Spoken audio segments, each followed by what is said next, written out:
My little sister's school was hosting a charity sale. She spent $5 on a love letter and brought it home like a treasure. Look, sis, the recipient's name is the same as yours.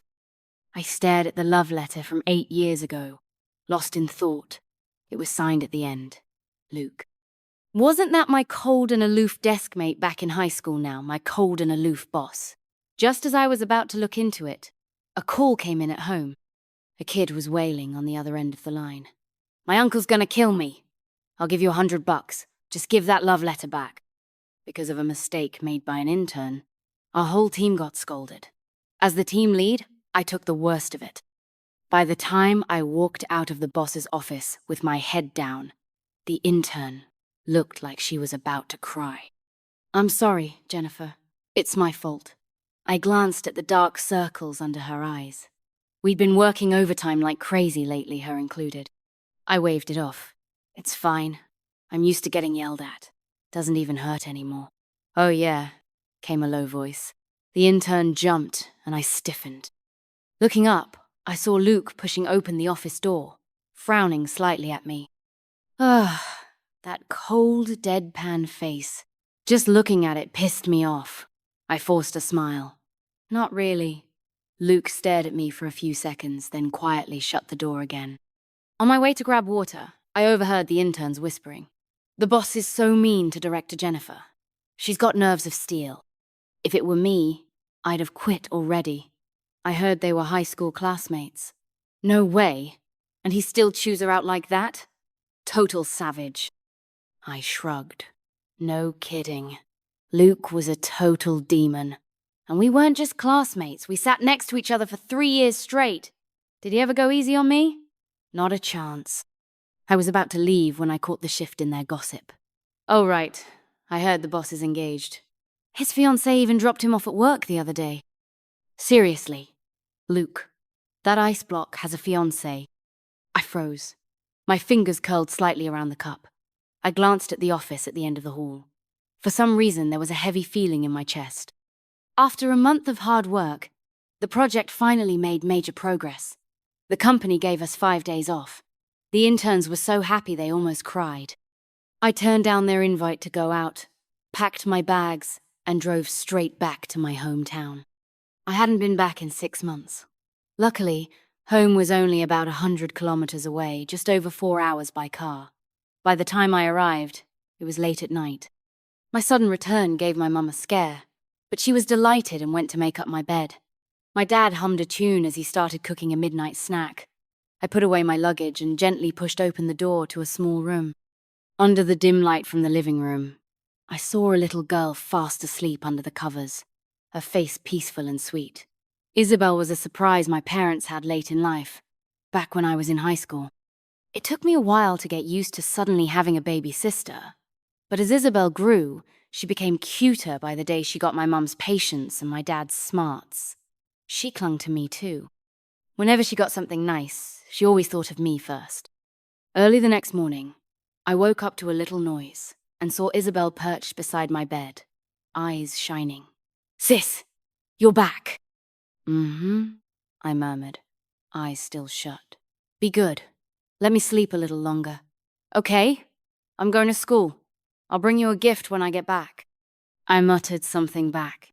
As she tiptoed out, she even gently closed the door for me. Sweet kid. Seems like she's getting quite the allowance if she can afford to bring me gifts now. I was curious. By the time I got up, it was almost 11. Isabelle had already been picked up by Dad. My parents asked me to watch her while they went grocery shopping. As soon as they left, Isabelle couldn't wait to dig something out of her backpack and present it to me like it was top secret. Guess what I got you? Like I could guess. I was just about to make something up when she couldn't hold it in anymore and waved an envelope in front of my face. Look, sis, it has your name on it. I blinked, taking the envelope. The paper was yellowed, clearly old. On the front was written, "To Jennifer." Such an uncommon name. What were the odds? Isabelle chattered non-stop. We had this charity sale today. Everyone brought old stuff from home to sell. The money we made is going to build a school. My deskmate brought tons of stuff, old books, stationery. I found this letter in a book and bought it for $5. She looked at me expectantly. Do you like it? My first thought was, same name, wrong girl. I was never the pretty one in class. Always wore thick glasses, quiet and awkward. I never knew how to talk to people, so of course no guy ever gave me a love letter. Holding that letter, I didn't know what to do. Isabelle nudged me. Come on, sis, open it. I don't think that's a good idea. It was someone else's letter, and a love letter, at that, super personal. But I used up a whole week's allowance to buy this. Impatient as always, she snatched it back, tore it open in seconds, and stuffed it into my hands. Read it to me, she insisted. My classmate said it came from his uncle's treasure chest. Everything in there is amazing, so this must be too. I was about to say no, but then I caught a glimpse of the signature at the bottom. Neat, elegant, handwriting Luke. It hit me like a thunderbolt. I froze for several seconds before slowly lifting my eyes to read the letter. Jennifer, this is our 3rd year sitting together. I slapped the letter shut, face burning. Isabelle was still pestering me. Read it, sis, I want to hear it too. I shoved her out of the room, clutched the envelope, and rushed inside, throwing open the window to let in some air. Still, I couldn't calm down. I looked at the letter again. No doubt about it, Luke wrote this. Back in high school, my handwriting was atrocious. Our Chinese teacher couldn't take it anymore and gave me Luke's homework to copy for an entire semester. I'd recognize his writing even if it were burned to ash. But why? Why would Luke have liked me back then? My thoughts drifted. I remembered the first day of freshman year, the first time I met Luke. I'd come all the way from a small town to the city's top high school, dragging a huge woven sack stuffed with everything imaginable. I dragged my luggage all the way to the school gate, but eventually couldn't carry it anymore, so I started pulling it along the ground. I had overestimated the strength of the woven sack under all that friction. It ripped. It wasn't until I had walked quite a distance that I noticed something felt off.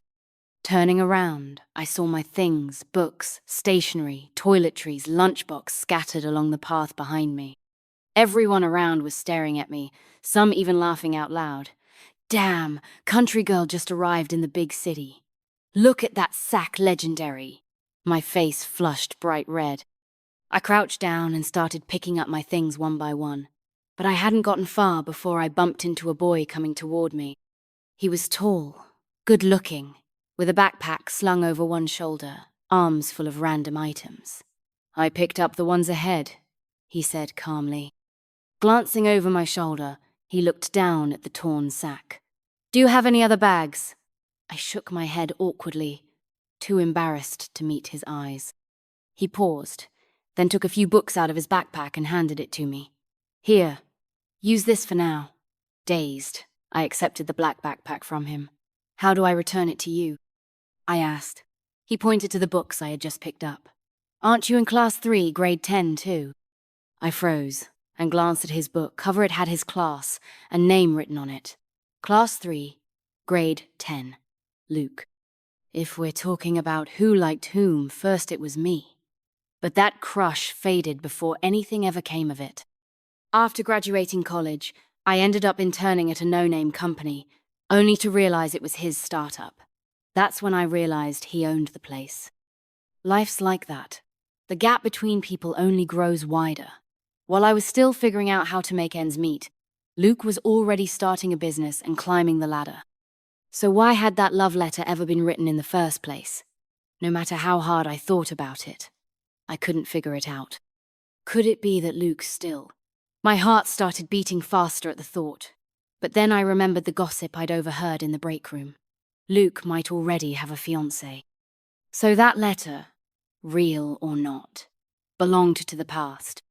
I was still lost in thought when Isabelle's angry voice rang out from outside the room. Steve! You broke your promise. I'm never playing with you again. I opened the door and saw Isabelle clutching her kid's smartwatch, clearly mid-call. She was talking to a classmate, and at her words, he broke into loud sobs. Please, just give the letter back. My uncle suddenly came home today and found out I took his stuff. He nearly tore me apart. I'll give you $100. No, I'll give you all my New Year's money. Just please give it back. Maybe he cried too hard, because Isabelle pouted and went quiet for a while. She hesitated, while the boy kept begging. Fine, I'll go ask my sister, she said reluctantly. It was her gift, you know. Thank you. Thank you. The boy sighed in relief, then suddenly added, Oh, right. My uncle's probably almost at your place. He asked for your address and left half an hour ago. Just hand the letter to him directly. I froze, then bolted out of the room, grabbing Isabelle's smartwatch. Hey, kid. What's your uncle's name? The boy stammered. Luke. Ding-dong, the doorbell rang. I stood frozen for a second, then rushed to the door and peeked through the peephole. Luke was standing outside, patiently waiting. He wore casual clothes, his hair more relaxed than usual. He actually looked approachable. But that wasn't the point. The point was, if I opened that door, things would get really awkward. How would we ever work together again? I turned to Isabelle, and just as she was about to speak, I clamped my hand over her mouth. Be good. Go open the door. Don't say your sister's home, and don't say who your sister is. I dashed back to my room, smoothed the letter out and handed it to Isabelle. Give this back to him and shut the door right after. We'll skip the manners this time. Isabelle nodded. After I hid myself, she ran to open the door. Luke was about to speak when he noticed no one was in sight. Confused, he looked down to see a little girl holding out an envelope. Hi, are you Steve's uncle? She asked. This is yours. Sorry, I didn't mean to take your stuff. Her face looked pitiful, and Luke's frown relaxed a little. It's okay. Steve was the one who sold it to you. That's on him. He glanced at the envelope and asked, Did you open it? The signs were obvious. Isabelle's eyes darted around. Sorry, Uncle. I was just really curious, so I peeked. But I don't know a lot of words, so I didn't understand much. Luke chuckled, said nothing more, and handed her a red envelope. A late New Year's gift. Hope you do well in school. He didn't stick around and soon left. Once the door closed, I came out. Isabelle flashed me an okay sign. Mission accomplished! The last day of vacation ended, and I headed back to the city. While organizing files for tomorrow's meeting, I realized I had left an important document at the office. I needed some data from it, and if I waited until morning, it'd be too late. I hesitated only a second before grabbing my car keys and heading out. My apartment was close to the office, a 10-minute drive. Our company was on the top floor of a 20-story building. I stood outside the building and noticed the lights were still on upstairs. The returning security guard spotted me. Who's there? Hey, Jack, I greeted him. Oh, it's you, he smiled. I'd worked there for years, and everyone knew me. I asked him, Someone's still up there this late? Jack glanced up. Just came down from there. It's your boss, Luke. Came in this morning and hasn't stopped since. Total workaholic. I went in, quietly retrieved my file, and was about to leave when I noticed the light spilling from the far end of the hallway. After a moment's thought, I turned and walked toward it. I was just about to knock when I saw what was inside through the partially open blinds. My raised hand froze midair. Luke was lying on the black leather sofa in his office, long legs slightly curled. He still wore his usual crisp white shirt, but his tie hung loose around his neck. The top 2 buttons were undone, revealing a sliver of his collarbone. I paused for a moment, then carefully pushed the door open, not wanting to wake him. His brow was furrowed. Even in sleep, he didn't look at peace. Come to think of it, he always seemed that way. Those sharp, handsome features, never quite relaxed. But I still remembered that Luke once showed a very gentle side. It was the second semester of sophomore year. We had been seatmates for over a year. He was the class math rep, and I was the biology rep. That afternoon, the teacher asked us to go pick up some printed exam papers from the shop near the school gate. Just as we stepped outside the gate, I ran into my grandmother. She was thrilled. Jennifer, I was just wondering how to get in. Our school didn't usually allow visitors. She had come all the way from a small town by bus. with multiple transfers, and had just arrived at the gate when she saw me. She held my hand and started chatting away. Luke stood a short distance off, waiting for me. Grandma asked, "Jennifer, I gave you some sticky rice cakes last week to share with your classmates. Did you bring them? Did they like them?" I smiled and said, "They love them. Everyone said you're really good at it." "That's wonderful." Grandma's face was all smiles. But I had lied. I ate all the rice cakes myself. At first, I gave some to my roommates, only to see them throw them in the trash. "Filthy homemade stuff, eating this will make you sick," they said. I didn't want Grandma's hard work to be insulted, and being a prideful teen, I ended up eating all the rest myself. I told Grandma to wait at the print shop while I got the papers, and then we'd go eat. But there was a problem with the biology papers, so I had to go back and find the teacher. By the time I came out, I saw Luke at the shop entrance, chatting with my grandmother. I heard Grandma ask, "Did Jennifer share those rice cakes with you?" Luke paused, then smiled. She did. They were delicious. Grandma looked even more delighted and quickly pulled out a small bag from her tote. Her eyes sparkled. "I still have some more, would you like one?" Elders always save the best things for the younger ones. To my grandma, those rice cakes she made with her own hands were the best thing she could offer her granddaughter to share with her classmates. I watched Luke nervously, but to my surprise, he took the rice cake without hesitation and ate it. "Thank you, Grandma." His eyelashes were long, and the sunlight cast a faint shadow under his eyes. His usually sharp features looked softer. I was stunned. I heard him praising me, saying I was hard-working, smart, kind, and popular. Grandma was over the moon that day. From that day on, I realized I might have liked him. A crush is a one-person battlefield. I secretly watched his every move, mimicked the way he thought through problems, copied his handwriting. Even small touches between classes made my heart race. And so I carefully collected all those precious moments. Before the summer break of sophomore year, I was getting ready to confess to Luke. But just then, rumors suddenly spread in class about Luke. Heard his mom and sister ran away because his dad beat them. His dad got arrested 2 years ago for a drunken fight. No kidding? I always thought Luke gave off psycho vibes, like someone who'd hit you out of nowhere. Exactly. They say violence runs in the blood. We should keep our distance. Oof. Guess Luke can't be a civil servant now. The tone was full of glee. I couldn't take it anymore and snapped, glaring at the speaker. "You're just jealous he's always ranked first and you're stuck at second." He froze, then shot back. "What the hell is wrong with you? What's wrong with you? Rabies or something?" To be honest, I was usually timid and never raised my voice like that. But I had a crying problem, one argument, and I'd be red-eyed before anyone else said a word.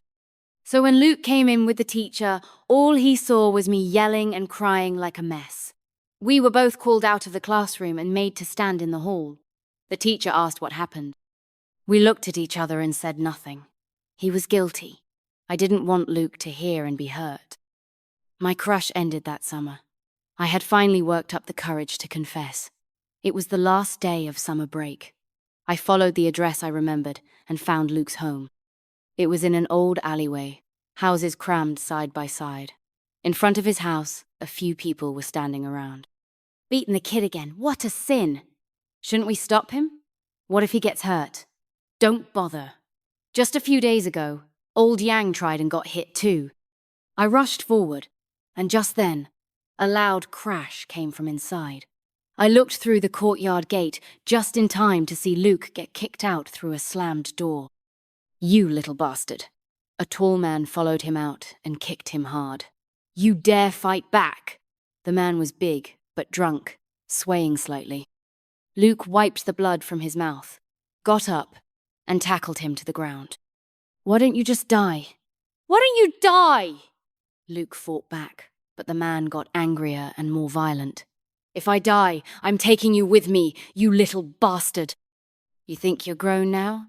Got some balls, huh? Well, listen up, you've got my blood in your veins. You're my son. You'll never escape me." The man laughed maniacally. You even hit people just like I do. You're my son, mine. Luke's raised fist faltered, then fell. He stood up, staggering, and looked down at the man on the ground. The boy had grown tall, strong enough to protect himself now. I'm not like you, Luke said. I'm top of the class was, and always will be. I'll get into the best university, study the best major, make something of myself. I'll walk a path completely different from yours. You and I, we were never the same. His words hit me like a bomb. Suddenly, I understood why Luke studied so hard. He didn't believe in fate. He wanted to change it. Staring down at the love letter in my hand, I felt ashamed. Maybe I shouldn't confess. Maybe, to Luke, it would just be a nuisance, a burden. I called the police. Only after they showed up did I quietly leave that alley. I buried my girlish feelings deep inside. After the college entrance exams, Luke wasn't just our school's top scorer, he was the top science student in the entire city. He was showered in flowers and applause, with calls from top universities pouring in. I also got into a decent university, but compared to Luke, it felt like nothing. That was the moment the gap formed. My teenage crush ended in my endless hesitation. At our high school graduation, I stood beside Luke, staring straight ahead, but tilted my head slightly toward him. Luke, I wish you a brilliant future. Luke paused for a moment. His voice was as clear as ever. Thanks. I wish you the same. And with that, our youth came to an end. In the quiet office, I looked at the man in front of me. Luke, you've already made it, so why do you still look so unhappy? On the coffee table sat half a cup of cold coffee, surrounded by scattered documents. Luke looked genuinely exhausted, dark circles under his eyes, a faint stubble on his chin. He seemed completely unguarded, almost fragile. I stared at him for a few seconds, then picked up the suit jacket draped beside him and gently laid it over his shoulders. But just as I let go, my wrist was suddenly grabbed.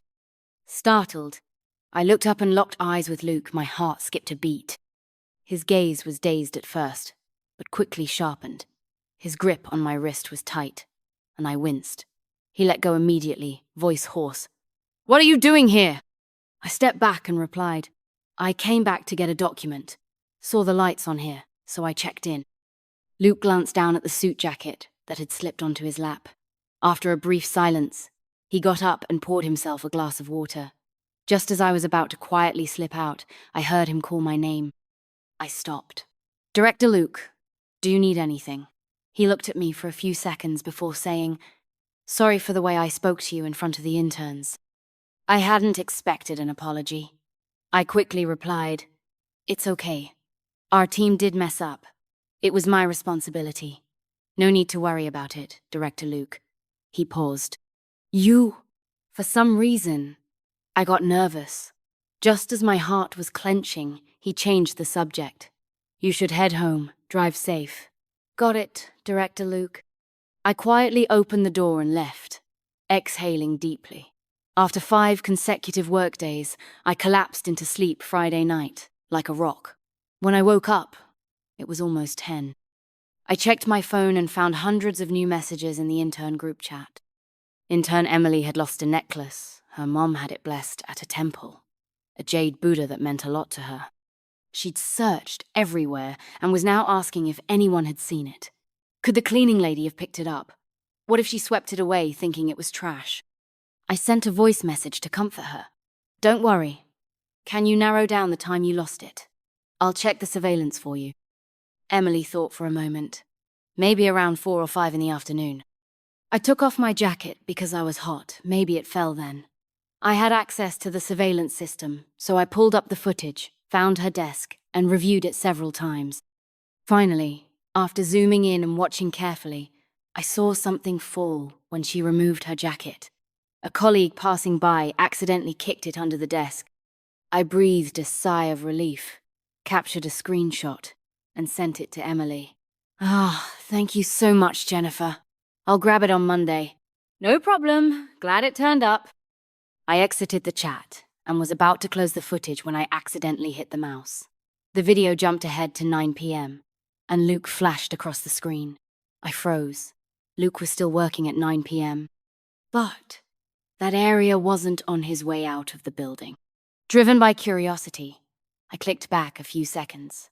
On the screen, Luke emerged from one side with a clear destination. He headed straight for my desk. I was confused. He paused in front of it for 2 seconds, and after he left, I clearly saw several pieces of white rabbit candy appear on my desk. My eyes widened. I sat bolt upright in bed. I'd been finding candy on my desk nearly every day. I always assumed it was from an early arriving coworker, and ate it without a second thought. Could it be? I checked the past few days' footage around 8 or 9 p.m., and sure enough, there he was again. Luke. He was the one leaving the candy. Psst, psst. My phone vibrated, snapping me out of it. I glanced at the caller ID and felt a jolt. Luke? This late? I answered, but it was a woman's voice on the other end. Hello? Is this Miss Jennifer? Speaking. And you are? Director Luke is drunk.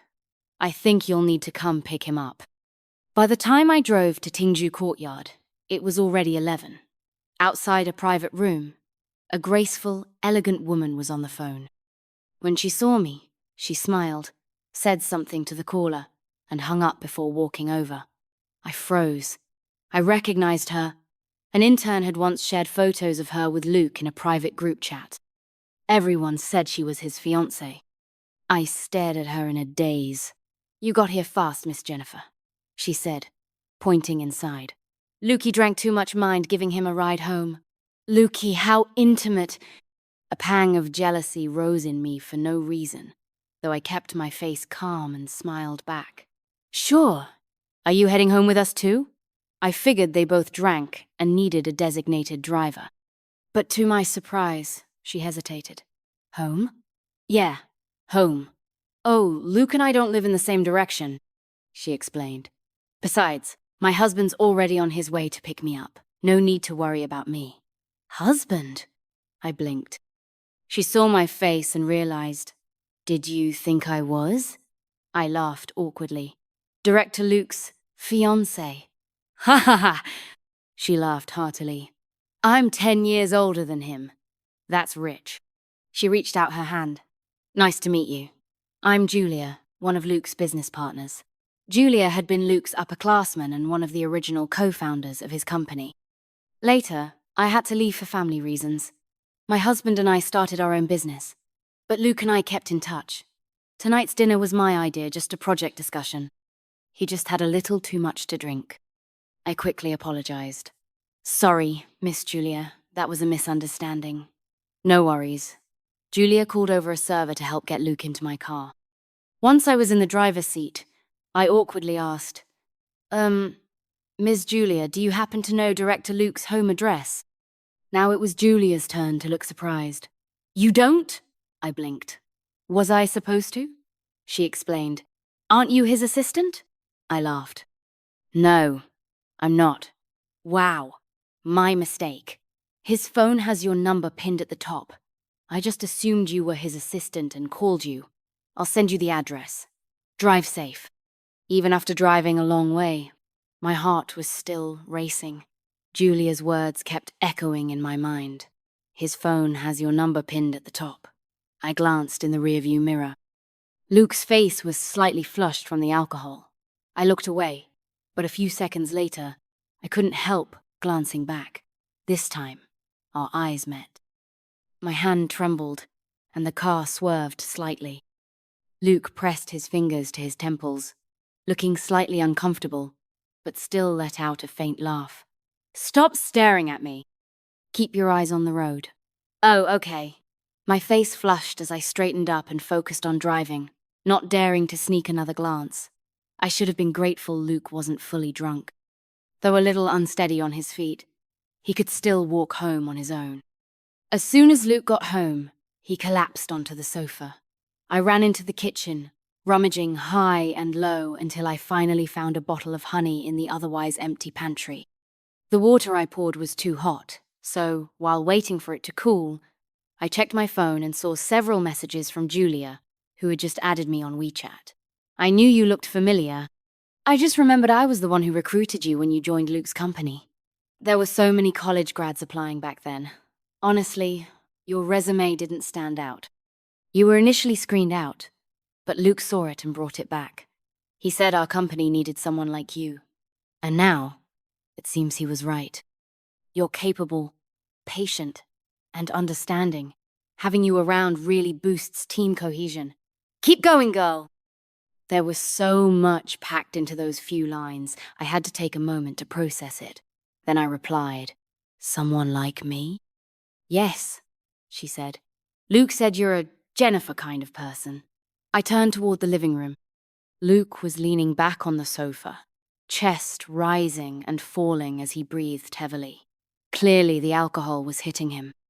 I quickly finished mixing the honey water and brought it over. "Director Luke." I set the glass on the coffee table and called softly. "Director Luke?" He didn't respond. My heart skipped. Was he sick? "Luke?" I called again, waving a hand in front of his eyes.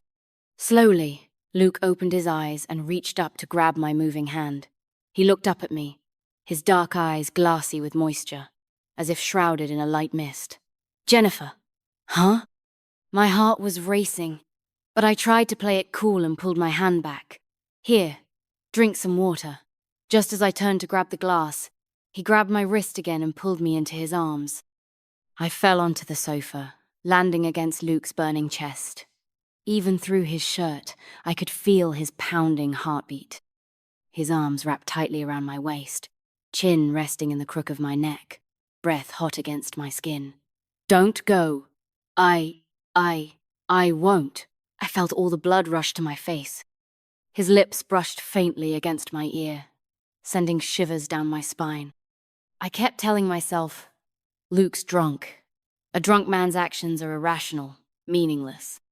But then came his next words, which made my whole body freeze. "Jennifer, you saw it, didn't you?" "Saw what?" "The love letter from 10 years ago. The one I never managed to give you." I looked up, stunned, unsure what to say. In the reflection of the floor-to-ceiling window, I saw Luke and me entangled together in a haze of intimacy.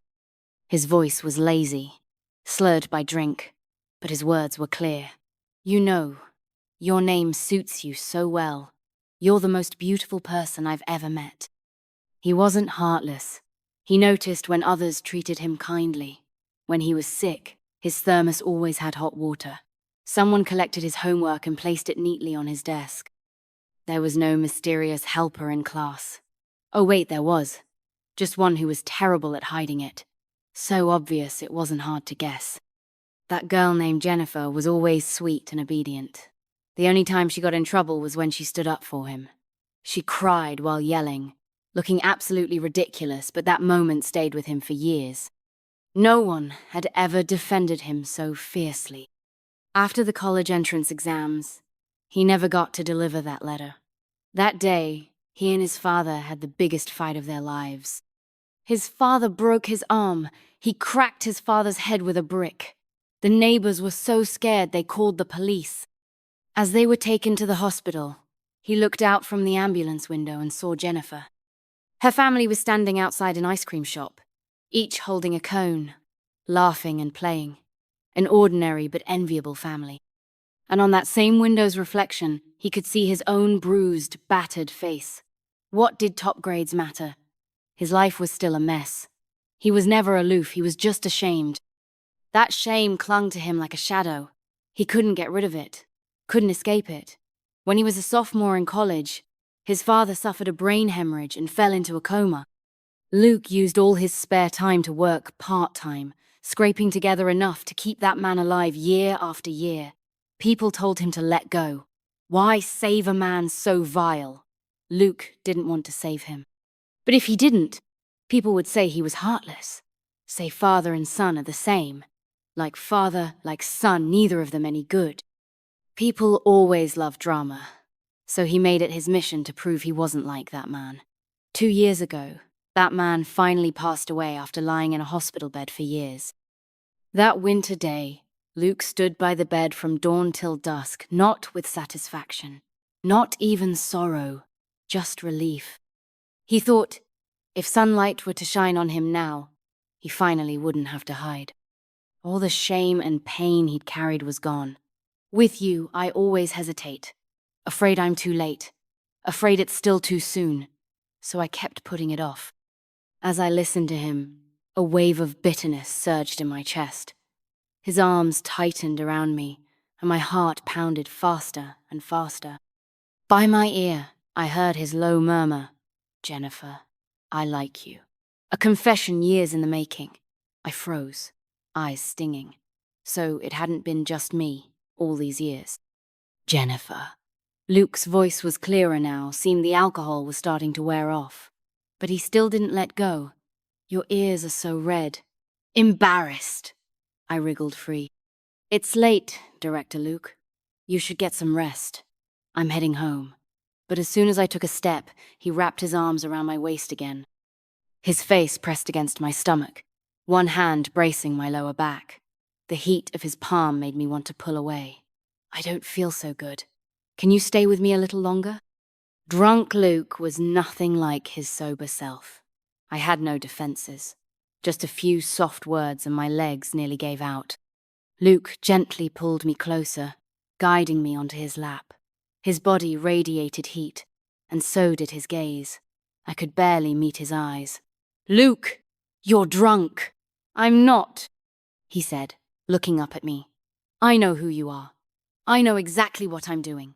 His fingers brushed my cheek, burning at the tips. I looked down at him, eyes landing on his lips. In my head, a voice was screaming, "Just do it! What are you afraid of? You're both adults. You've liked him for so many years, a little reward isn't too much to ask."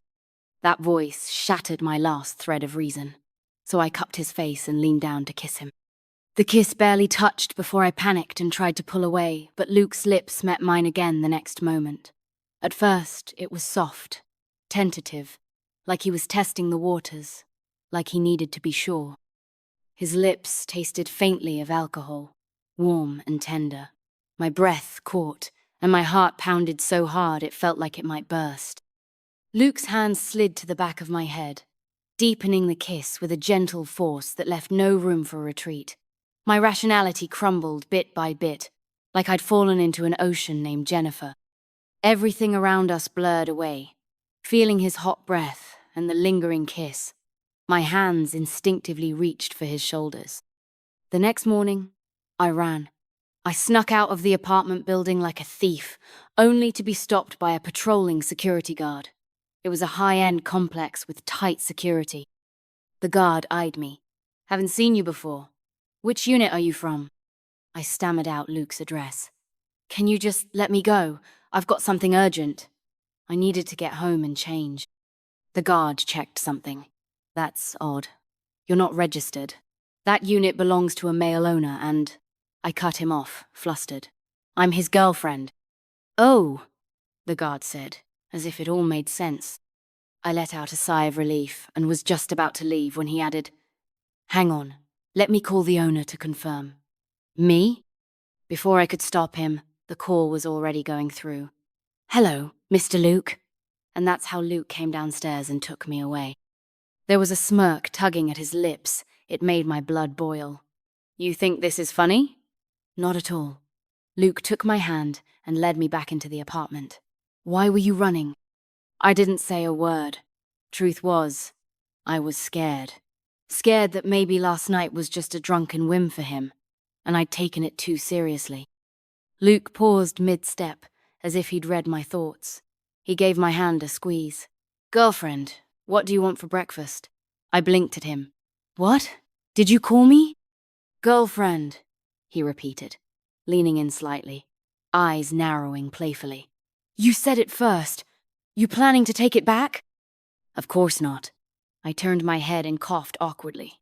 "I want noodles." Luke was surprisingly good at cooking noodles. I ate until I was stuffed, then looked up right into his smiling eyes. I shot him a glare. No laughing. "Okay," he said, still smiling. I flushed and went back to eating. "I bought you some clothes, they should be here soon. After breakfast, we'll head to work together." I blinked. Together? Yeah. Luke tightened his tie, braced both hands on the table, and looked down at me. "One word at a time," he said. "From now on, always together." I'd always been curious how he figured out I was the one who read that love letter. Isabelle and I looked nothing alike, and my family had only moved into the city a few years ago. There's no way he could have known that was my house. I kept asking Luke, but he wouldn't tell me. He said I had to guess. But I couldn't. I really couldn't figure it out.